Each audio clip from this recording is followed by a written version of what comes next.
प्रणाम। टुडे समाचार में अपने के स्वागत आज हम ज्योति शुरू करी परिक्रमा आज 5वां दिन महोत्तरी के सदर मुकाम जलेश्वर पहुंचल संबंधी समाचार सा। विश्व के सबसे लंबा धार्मिक पद यात्रा के रूप में चिन्हल गेल मिथिलाक महाकुंभ मिथिला माध्यमिकी परिक्रमा आज 5वां दिन महोत्तरी के सदर मुकाम जलेश्वर पहुंचल अछि। मटिहानी से एक भिनसर परिक्रमावासी सब आज जलेश्वर पहुंचल अछि। बीतल 6 दिन से धनुषा के छेरा कचुरी से यात्रा शुरू केने माध्यमिकी परिक्रमा यात्री धनुषा के हनुमानगढ़ी भारत के मधुबनी जिला स्थित कल्याणेश्वर गिरजा स्थान और मटिहानी में पहिल दोसर तेसर और 4 दिन के रात्रि विश्राम क चुकल अछि। परिक्रमा में नेपाल और भारत के विभिन्न स्थानक हजारों साधु संत एवं श्रद्धालु सबके सहभागिता रहल छथि। एहि बीच जलेश्वर नगर पालिका आई स्थानीय विदा के घोषणा केलक। मिथिला माध्यमिकी परिक्रमा के अवसर में जलेश्वर नगर पालिका के कार्यालय संपूर्ण वार्ड कार्यालय सामुदायिक विद्यालय और स्वास्थ्य संस्था सब में विदा देल गेल। जनकपुर धाम के अग्निकुंड से किशोरी जी अर्थात माता जानकी और कचुरी मठ से मिथिला बिहारी अर्थात भगवान रामचंद्र के दो प्रमुख डोला के नेतृत्व में मिथिला माध्यमिकी परिक्रमा विधिवत रूप में शुरू भेल छल। परिक्रमा में सहभागी सब अब जलेश्वर होइत मडई तहिना कंचनवन पर्वता धनुषा धाम ओढ़ी विशोल होइत पुनः कल्याणेश्वर और ओई के बाद पूर्णिमा के दिन जनकपुर धाम घुरत। मिथिला के महाकुंभ कहिक चिन्हल गेल एहि महा महोत्सव में हजारों के सहभागिता रहलाक बादो एहि धार्मिक यात्रा के व्यावसायिक रूप देवा नहीं सकब सरकार के कमजोरी रहल जानकी मंदिरक सहायक महंत रामरोशन दास बतौलनि। परिक्रमा में सहभागी सबके लेल बृहत्तर जनकपुर क्षेत्र विकास परिषद 15टा विश्राम स्थल में बिजली पिय वाला पानी लगायत के व्यवस्था मिलौने आज। परिक्रमावासी सब राइत गाम से दूर खुला चौर बगीचा व पोखर के डिल में विश्राम करैत अछि। स्थानीय बासिंदा सब सेहो सहभागी सबके लेल अन्न जारनि के प्रबंध मिलौबैत अछि। नेपाल भारत दोनों देश के धार्मिक सांस्कृतिक एवं पारंपरिक सद्भाव के प्रतीक बनल एहि परिक्रमा यात्रा में नेपाल के 13 तथा भारत के 2 क जम्मा 15टा विश्राम स्थल सब अछि। मिथिला महात्म्य अनुसार 18वीं शताब्दी से ई धार्मिक यात्रा के माध्यमिकी परिक्रमा के रूप में मनाबैत आयल अछि। यात्रा के सहयात्री नेपालक 107 एवं भारत के 26 क 133 किलोमीटर भूमि में पैदल यात्रा तय करबाक परंपरा रहल अछि।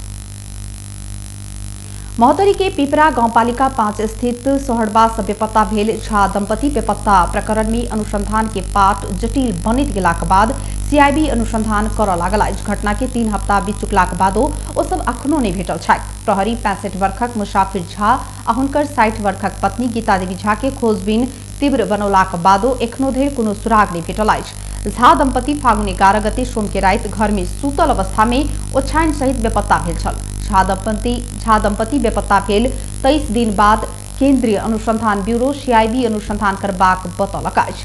केंद्रीय अनुसंधान ब्यूरो सीआईबी के प्रवक्ता तथा प्रहरी उपरीक्षक गंगा पंत झा दंपति के बेपत्ता प्रकरण में प्रारंभिक अनुसंधान कयल गेल बतौलनि। जिला प्रहरी कार्यालय महोत्तरी के टोली के पहिल सहयोग कर रहल बतबैत ओ कहलनि आब हम सब टोली खटा कर अनुसंधान कर रहल छी। प्रदेश नंबर 2 के प्रहरी कार्यालय आ जिला प्रहरी कार्यालय महोत्तरी अनुसंधान करलाक बादो ठोस परिणाम आब नहीं सकलाक बाद सीआईबी अपने टोली खटा कर अनुसंधान कर लागल अछि। सिराहा के लहान नगरपालिका स्थित मालपोत कार्यालय में चैत 1 गते करल गेल बम विस्फोट घटना प्रति इंसेक लगायत मानवाधिकारक क्षेत्र में कार्यरत संघ संस्था सब गंभीर ध्यानाकर्षण भेल जनौने अछि। ओ बम विस्फोट में पड़ि एक कर्मचारी आ 7 गोटे सेवाग्राही घायल भेल छल। इंसेक प्रदेश 2 के संयोजक राजू पासवान, एडवोकेसी फोरम नेपालक प्रदेश 2 संयोजक राजकुमार महासेठ और एक धनुषाक जिला परियोजना संयोजक रोजलिन सिंह, सेफ नेपालक टीम लीडर विनोद महरा, महिला मानवाधिकार रक्षक संजाल के सदस्य जमुना भुजेल, यूथ एडवोकेसी नेपालक अभियान संयोजक दिवाकर उप्रेती और मानव अधिकारक संयोजक प्रदीप यादव द्वारा हस्ताक्षरित प्रेस विज्ञप्ति में कार्यालय में सेवा लेबऽ के लेल आबऽवला सेवाग्राही सर्वसाधारण जनता के लक्षित कऽ कऽ बम विस्फोट करायब हिंसात्मक तथा आपराधिक आ निंदनीय गतिविधि भेल उल्लेख कयल गेल अछि। बम विस्फोट घटना में पड़ि घायल भेल सबके शीघ्र स्वास्थ्य लाभ के कामना सहित इलाज में लागऽ वाला खर्च नेपाल सरकार व्यवस्थापन करऽ पड़बाक आ घटना के तथ्य सत्य छानबीन कऽ कऽ दोषी पर कड़ा से कड़ा कार्रवाई करब विज्ञप्ति मार्फत मांग कयल गेल अछि। बम विस्फोट भेल घटनास्थल में जनतांत्रिक तराई मुक्ति मोर्चा गोइच समूह के पर्चा भेटल आ घटना के जिम्मेवारी समेत लेल गेला सँ ओ समूह के एहन गतिविधि नहीं कर अधिकार कर्मी सब अनुरोध समेत केने अछि। ओ सब विज्ञप्ति मार्फत नागरिक के अधिकार के सम्मान करैत शांतिपूर्ण तरीका से अपन मांग आगू बढ़ावा आग्रह केने छथि। नेपाल पत्रकार महासंघ के निर्वाचन चैत 25 गते हैत। महासंघक उपलब्ध सदस्य सम्मिलित केंद्रीय समिति के आय बैसल बैसार से जिला प्रदेश केंद्र प्रतिष्ठान आ एसोसिएट संरचना के निर्वाचन 3 हफ्ता बाद एक दिन करबाक निर्णय के सचिव प्रकाश थापा जानकारी दिलाइन। महासंघ के संशोधित विधान अनुसार केंद्रीय साधारण सभा बीतल फागुन 4 आ 5 गते संपन्न भ चुकल अछि। चैत 7 गते सब तह के निर्वाचन कार्यतालिका प्रकाशन हेबाक महासंघ जनौने अछि।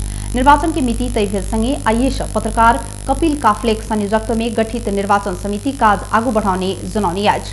समितिक सदस्य में अधिवक्ता अरुण पौडेल, कपिल चंद्र पोखरेल, कृष्णमाया भूषाल, हरेंद्र राय आ देवेंद्र झा तथा सदस्य सचिव में भक्तिराम घिमिरे रहल छन्। नेपाल में बुध दिन थप 94 गोटे में कोरोना पुष्टि भेल अछि। संगे नेपाल में कोरोना संक्रमित की संख्या 2,75,518 पहुंचल अछि। तेना थप 55 संक्रमित निक भेल छथि तऽ हाल धरि 2,71,550 गोटे संक्रमित निक भेल स्वास्थ्य मंत्रालय जनौने अछि। बीतल 24 घंटा में कोरोना के कारण ककरो भी मृत्यु नहीं भेल मंत्रालय जनौने अछि। हाल धरि नेपाल में 3,014 गोटे के कोरोना के कारण मृत्यु भेल अछि। हाल नेपाल में 954 गोटे आइसोलेशन में 49 गोटे क्वारेंटाइन में छथि तऽ 22,24,293 पीसीआर कयल गेल मंत्रालय जनौने अछि। सुदूर पश्चिम प्रदेश प्रहरी कार्यालय में कार्यरत प्रहरी सहायक निरीक्षक सहित 5 गोटे जुआड़ी कैलाली से पकड़ायल अछि। मंगल के रात जिला के गोदावरी नगरपालिका ओलानी के जंगल से ओ सब पकड़ायल जिला प्रहरी कार्यालय कैलाली प्रहरी नायब परीक्षक प्रतीक बिष्ट जानकारी दिलाइन। पकड़ायल परल में प्रदेश प्रहरी कार्यालय में कार्यरत प्रहरी सहायक निरीक्षक पुष्कर भट्ट, धनगढ़ी उपमहानगरपालिका 3 के डबल चंद, बालकृष्ण पनेरू, गोदावरी नगरपालिका 5 के टेक बहादुर बिष्ट आ कंचनपुर भीमदत्त नगरपालिका 4 रहनिहार संतोष चंद्र रहल छथि। ओकरा सबके संग सँ 3,34,000 रुपया समेत बरामद केने पुलिस जनौने अछि। प्रहरी सहायक निरीक्षक भट्ट सुदूर पश्चिम के प्रमुख प्रहरी नायब महानिरीक्षक डीआईजी उत्तम राज सुवेदी के अंगरक्षक रहल बताओल गेल अछि। डीआईजी सुवेदी पकड़ायल परल भट्ट अपन अंगरक्षक नहीं भऽ कऽ प्रदेश प्रहरी कार्यालय में कार्यरत कर्मचारी रहल बतौने छनि। नेपाली कांग्रेसक नेता एवं पूर्व मंत्री नवेंद्र राज जोशी की अवस्था अत्यंत गंभीर बनल छनि। मस्तिष्कघात भऽ कऽ नर्भिक इंटरनेशनल हॉस्पिटल में इलाजरत जोशी की अवस्था गंभीर रहल आ हुनका वेंटिलेटर में राखि कऽ इलाज भऽ रहल अस्पताल जनौने अछि। जोशी के मस्तिष्कघात भेलाक बाद फागुन 14 गते नर्भिक में भर्ना कयल गेल छल। किछ दिन के इलाज के बाद हुनक अवस्था में सुधार एलाक बादो फेर गंभीर भेल अस्पताल विज्ञप्ति मार्फत जानकारी करौने अछि। तोकल गेल सब बेसी भार लदने सवारी साधन की कार्यवाही आब कयल जायत। भौतिक पूर्वाधार तथा यातायात मंत्रालय अंतर्गत यातायात व्यवस्था विभाग तोकल गेल सब बेसी भार के माल सामान लोड करय वाला सवारी साधन के कार्यवाही करऽ लागल अछि। सवारी साधन के भार वहन नियमन आ नियंत्रण करबाक कार्य योजना अनुसार चितवन के आपटारी आ महोत्तरी के बर्दिवास में तौल पुल निर्माण भ संचालन में आनल गेल विभाग जनौने अछि। चैत 15 गते बाद सवारी साधन सब तोकल गेल सब बेसी भार लादि कऽ सड़क में संचालन केने भेटल तऽ संबंधित स्थाने में सवारी साधन सँ सामग्री उतारब आ ओहिसँ पड़य वाला नुकसानी के जिम्मेवार व्यवसायी स्वयं हेबाक विभाग जनौने अछि। बेस टुडे समाचार अखन के लेल एतबे। हम ज्योति के दिए जेबाक आज्ञा। देखैत रही टीवी टुडे। नमस्कार।